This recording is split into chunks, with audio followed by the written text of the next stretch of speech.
loves. So we're back with part 3 of Embodied Consent, and if you haven't watched any of the videos in the series, I highly recommend going back to part 1 so that you can understand the definition a little bit better. All right, so this is where we get to talk about what embodied consent looks like actually in practice.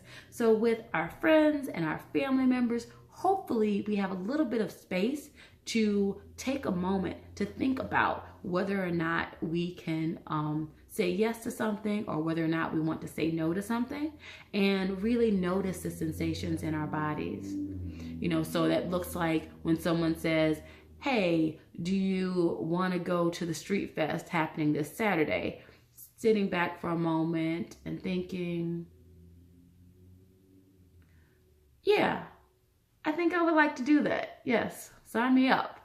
Or it could look like perhaps saying, you know, let me think on that for a second.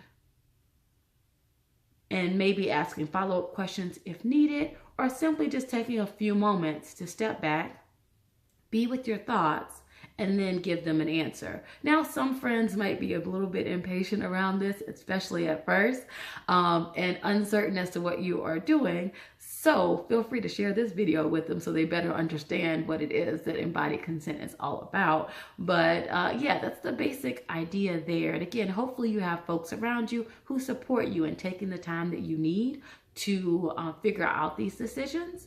And I know that in some situations, especially for a lot of people in their offices, they don't really have the luxury of spending a lot of time just kind of standing there or sitting there in a meeting and deciding whether or not they are a yes or a no to something. So in an office setting, it might look like the boss saying, hey, can you have that report on my desk by Friday?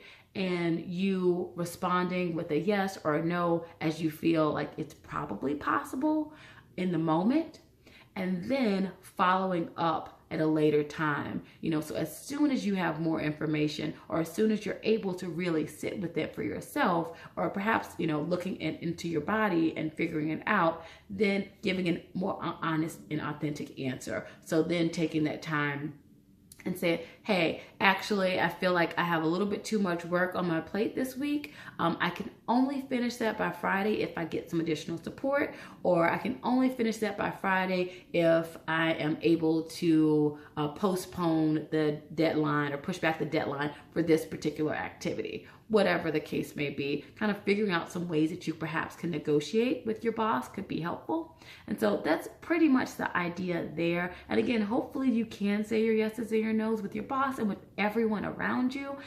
And if you can't, then those are some tips and some tricks for making that a little bit easier to still get your needs met